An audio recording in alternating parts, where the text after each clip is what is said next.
During a fight, my girlfriend smashed my laptop, yelling, "Now you have to pay attention to me." I quietly picked up the pieces. The next day, I paid attention to her by filing a police report for destruction of property. Original post. I, 29 male, am sitting here staring at the pieces of what used to be my work laptop, trying to process what just happened. My girlfriend Melissa, 27, and I have been together for about 18 months, living together for the last 6. Things have been tense lately. See, I work in software development, and we've been crunching hard for a major product launch, talking 60 to 70-hour weeks. Not ideal, I know. But this project determines whether my startup gets Series B funding or dies. Melissa knew this going in. I was transparent about the next few months being brutal. At first, she was supportive. "Do what you need to do, babe. I understand." That lasted about 2 weeks. Then came the passive-aggressive comments. "Must be nice having a computer for a girlfriend." The dramatic sighs when I worked late. The accidental unplugging of my laptop charger. I tried to make it up to her, ordered her favorite takeout, planned date nights for after the launch, even bought her that designer purse she'd been eyeing as an early birthday gift. Nothing worked. The neediness just escalated. Yesterday was the breaking point. I was on a critical video call with investors, camera on, presenting our demo. Melissa knew this. I'd told her 3 times that morning. "Babe, 2 p.m. to 4 p.m. super important investor call. Cannot be interrupted." At 2:30, she walked into my home office wearing lingerie. Just walked right into frame. I muted quickly and minimized my camera, but the damage was done. Could hear snickering from the investors. Managed to play it off, but inside I was mortified. After the call, we had a huge fight. I told her that was completely inappropriate and could have tanked our funding. She screamed that I cared more about stupid code than her, that I was emotionally unavailable, that she was dying inside from neglect. Then she said, "You know what? Fine, choose, right now, that laptop or me." I thought she was being dramatic. "Melissa, that's ridiculous. It's not about choosing. This is my livelihood." That's when she grabbed my MacBook Pro, my $3,200 work laptop with everything on it, held it above her head, and before I could even move, smashed it down on the tile floor. Hard. Then again, and again.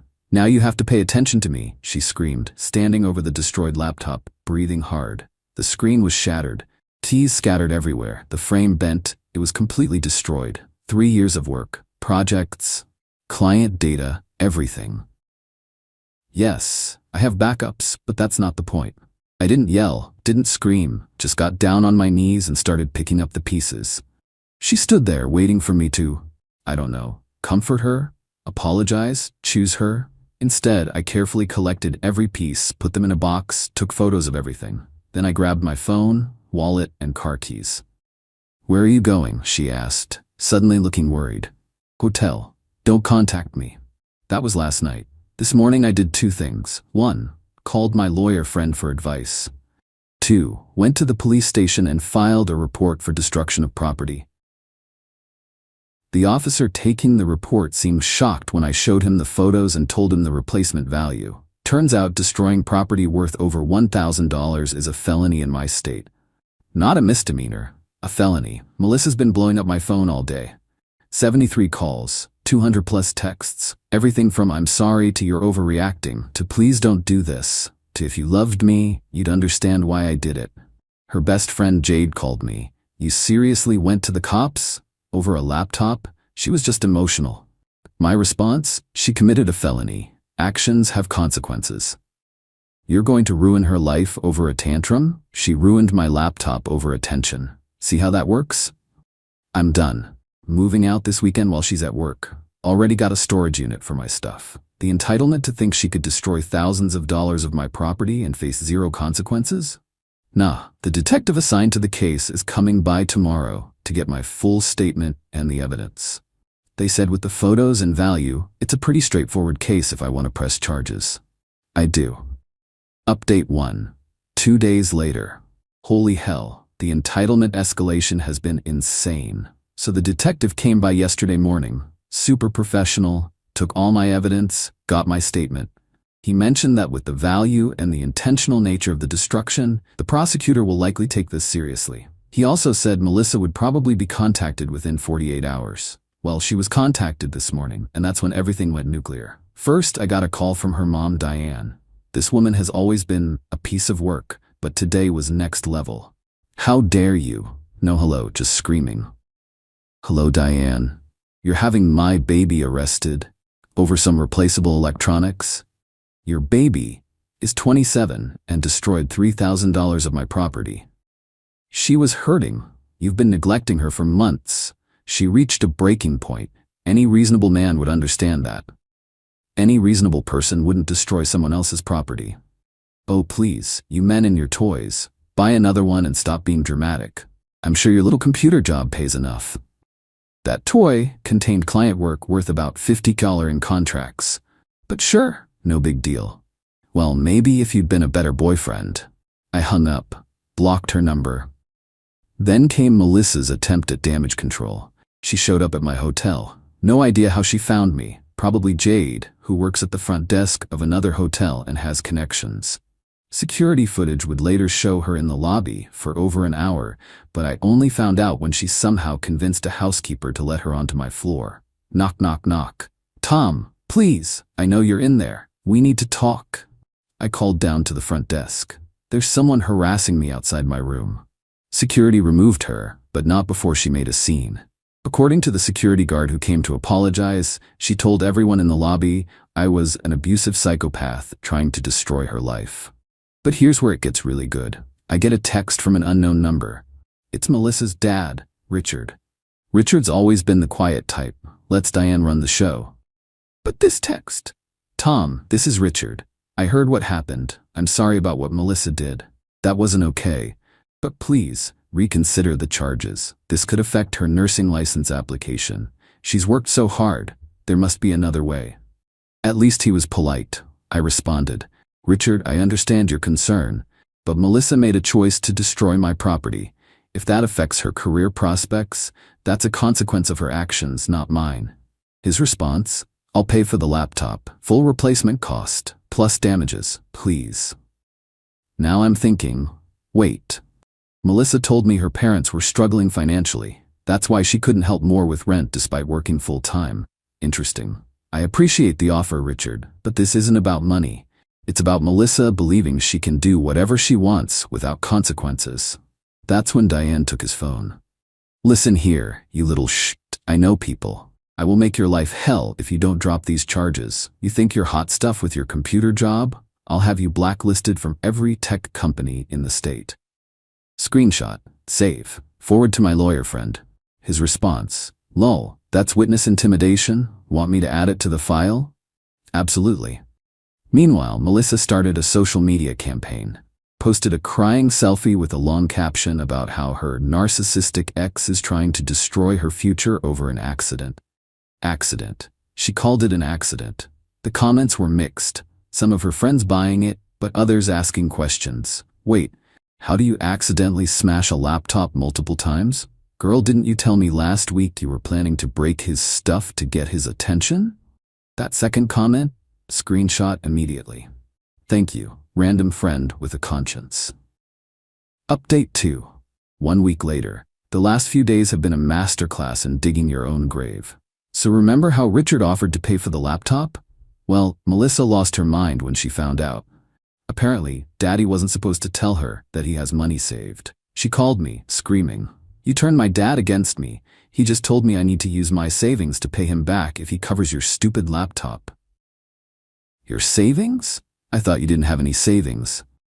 You said you couldn't afford to pay more rent because you were broke. Silence. Melissa? That's different money. Different money. How much different money are we talking about? Click. She hung up. So she had savings this whole time while I was covering 70% of our rent because she was struggling. Cool. Cool. But the real entertainment came yesterday. I got served with papers. She's suing me for emotional distress and financial abuse. Her claim states that I controlled her through financial manipulation and caused severe psychological trauma through vindictive prosecution. My lawyer friend Marcus, not his real name, actually laughed out loud when he read it. She's representing herself, isn't she? How'd you know? No actual lawyer would file this garbage. This is going to be hilarious. But wait, There's more.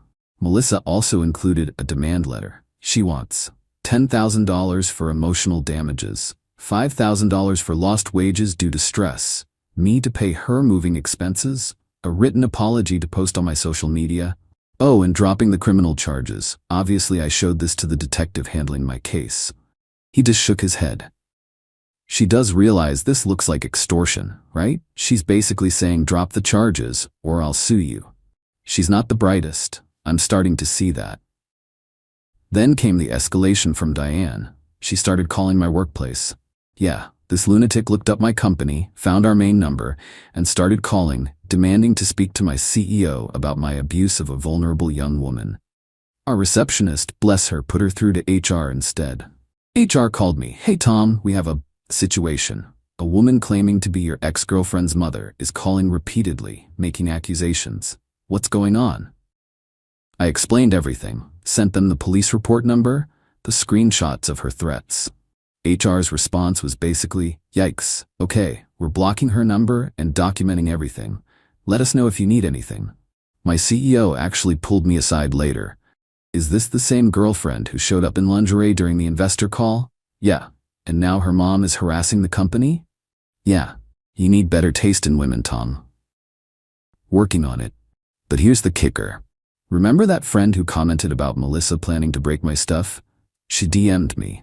Hey Tom, I know we're not close, but I thought you should know. Melissa's been bragging in our group chat about how she put you in your place and that you'd come crawling back. She also said, and I quote, he thinks he's so smart, but I know how to make him pay attention. Breaking his little toy was just the start. I have screenshots if you need them for court. Yes, I need them. Update 3. 2 weeks later, court day arrived. Melissa showed up in what I can only describe as her innocent victim costume.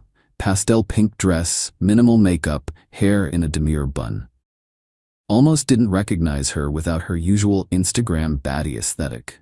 Her parents were there too. Diane shooting daggers at me, Richard looking like he'd rather be anywhere else. The prosecutor had reviewed everything. The destruction, the threats from Diane, Melissa's own admissions via her friend's screenshots. He offered her a plea deal, plead guilty to misdemeanor criminal mischief, reduced from felony destruction of property, pay restitution, 100 hours community service, and 1 year probation. No jail time, wouldn't affect her nursing license as severely. Pretty generous, considering. Melissa rejected it. I'm not pleading guilty to anything. He's the real criminal here. He emotionally abused me for months. The judge, a no-nonsense woman in her 60s, raised an eyebrow. Ms. Morrison, do you have evidence of this alleged abuse? He worked all the time. He ignored me. Working is not abuse, Ms. Morrison. Did he physically harm you? No, but... Did he threaten you? No, but emotionally. Did he prevent you from leaving the relationship? No. But you did destroy his property worth $3,200? It was a cry for help. The judge looked at the prosecutor, then at me, then back at Melissa. Miss Morrison, you're being offered an extremely generous plea deal. I suggest you take it. No. I won't let him win. The judge sighed. Very well, we'll proceed to trial. Given the evidence, including your own social media posts calling the destruction an accident when you clearly did it intentionally, and these text messages where you admit to planning property destruction, I hope you understand what you're risking. Melissa's face went white. She turned to whisper frantically with her parents. Diane stood up. Your Honor, may I address the court? Are you her attorney? No, but I'm her mother. Then no, you may not. Ms. Morrison, do you have legal representation? I'm representing myself.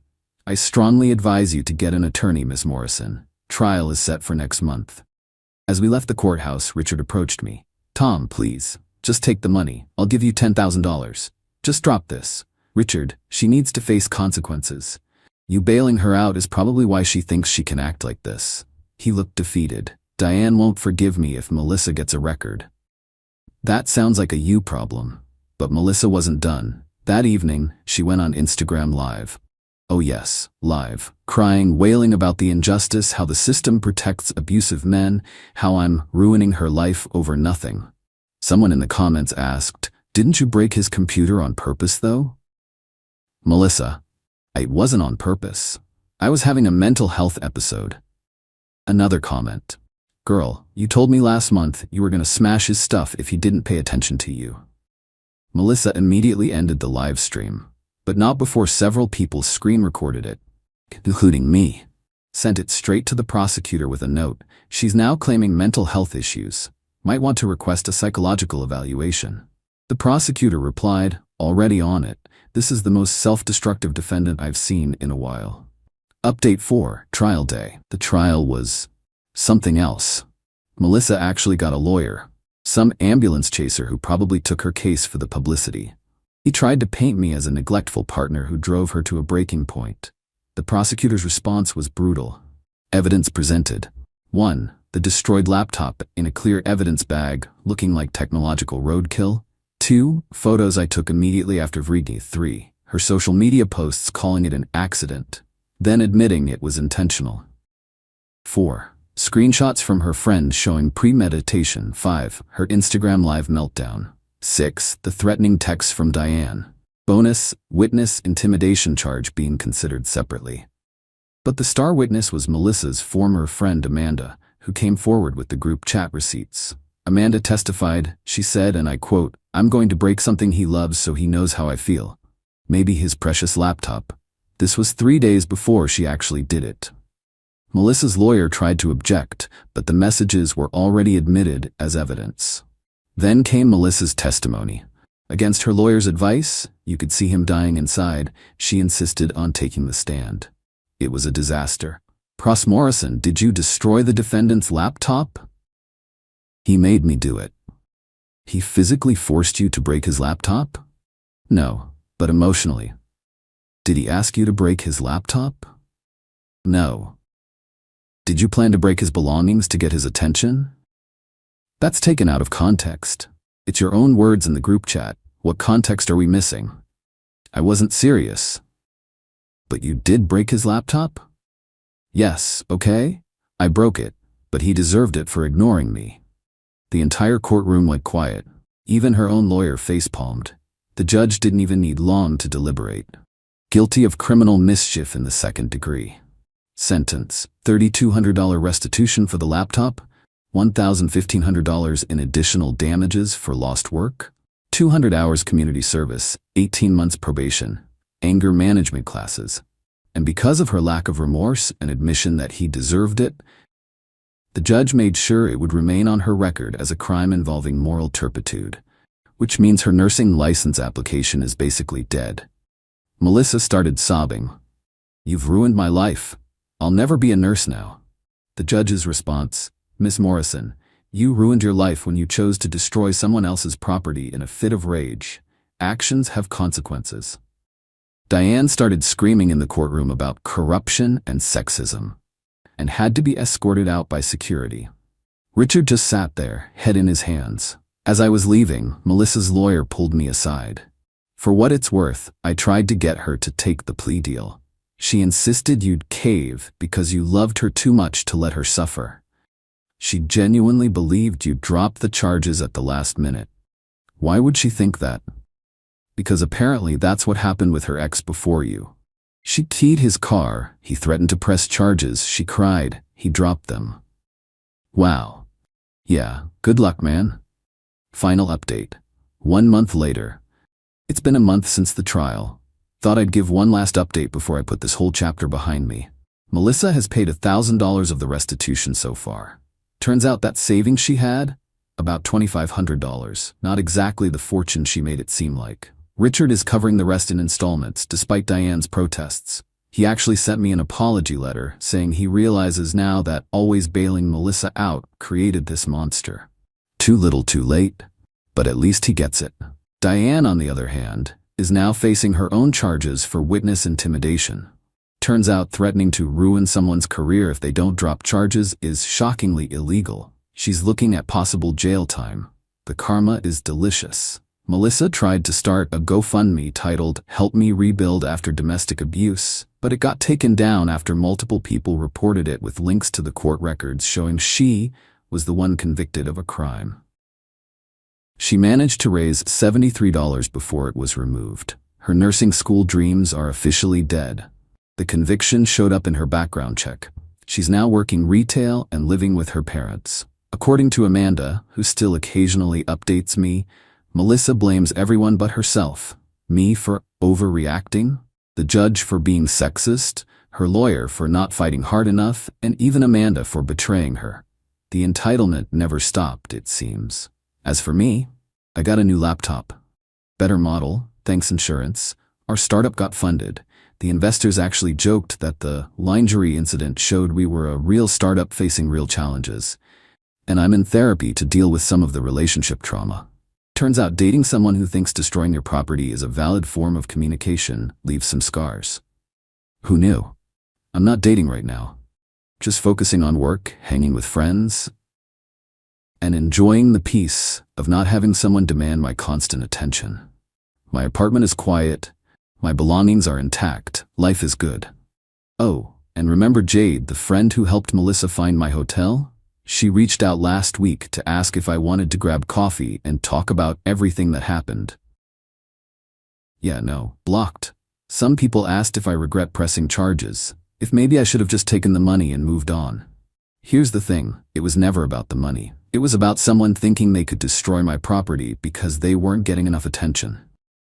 About someone who'd rather break something than respect that I had responsibilities.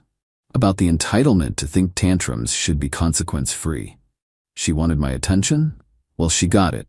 A whole court's worth of attention. Hope it was worth it. Thanks for following this wild ride. I'm out. Time to live my boring, drama-free life.